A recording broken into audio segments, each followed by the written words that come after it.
Life will never apologize for being difficult. It will not slow down. It will not soften itself because you feel tired, lost, or overwhelmed. But this is not bad news.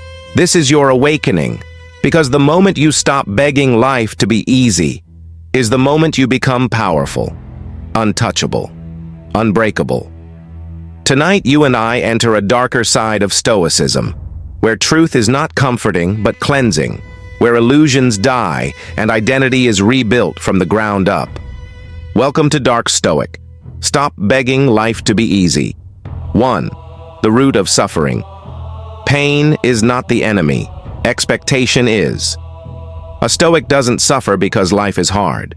A Stoic suffers when he expects life to be easy. Look closely at your frustrations. You want people to respect you. You want opportunities to appear. You want results without chaos. You want the world to treat you fairly. But ask yourself, when has the world ever worked that way? Seneca said, "What upsets people is not things themselves, but the judgments they hold about them." Life didn't fail you. Your expectations did. The modern world gives you comfort, convenience, and speed. You expect everything to be smooth, predictable, painless. But comfort breeds weakness, and weakness breeds suffering. A Stoic flips the script. He expects storms. He expects resistance. He expects unfairness. So when pain arrives, he doesn't collapse. He adapts. 2. The dark rule of responsibility. Your life is your fault, completely. Modern culture hates this idea, but the Stoics embraced it. Your life is your responsibility, even the parts that weren't your fault. Marcus Aurelius wrote, "You have power over your mind, not outside events." That means you cannot control the weather, but you control how you walk through the storm. You cannot control people, but you control your response. You cannot control fate, but you control your discipline. This is a brutal idea, but it is also liberation. Because the moment you realize that nobody is coming to save you is the same moment you realize that you are enough. You are capable. You are responsible.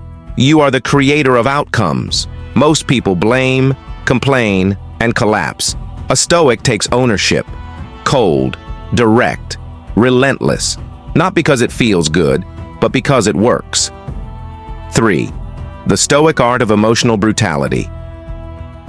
Feel everything, show nothing.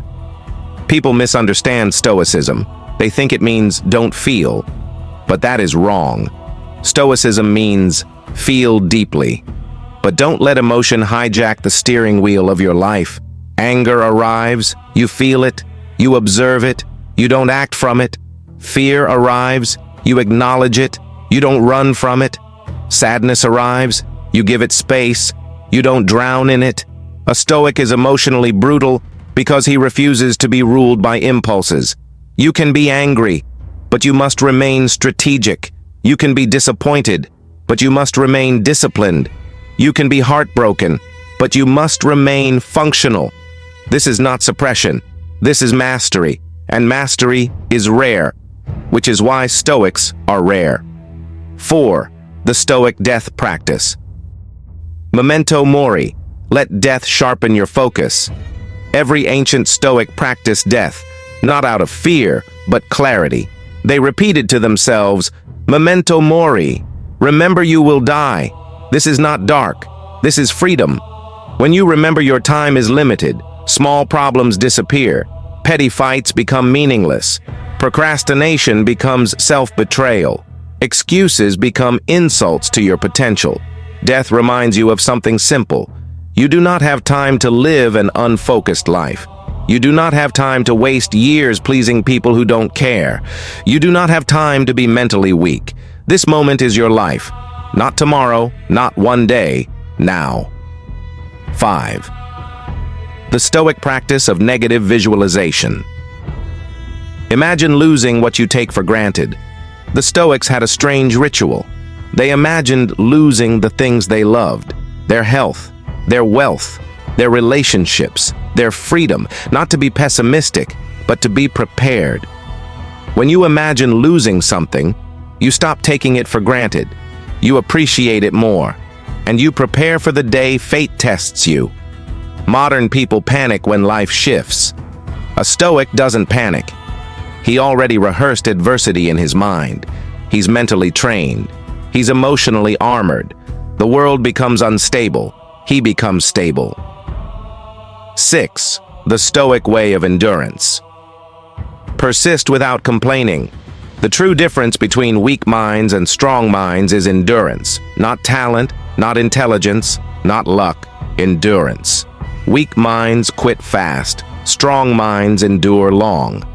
Epictetus said, "You must endure what you cannot control." A Stoic sees difficulty as a test of character.